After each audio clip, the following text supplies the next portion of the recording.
विराजित कुङ्कुमधूसरभूषितवासितवाद्यनुते कनकधरास्तुति वैभववन्दित शङ्कर देशिकमान्यपदे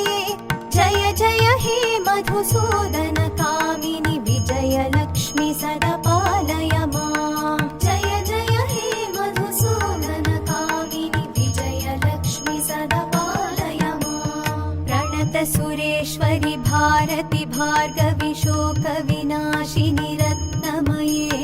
मणिमय भूषित कर्णविभूषण शान्ति समावृत हास्यमुखे नवनिधिदायिनि कलिमलहारिणि कामितफलप्रद हस्तयुते जय जय हे मधुसूदन कामिनि विद्यालक्ष्मि सदा पालय माम् जय जय हे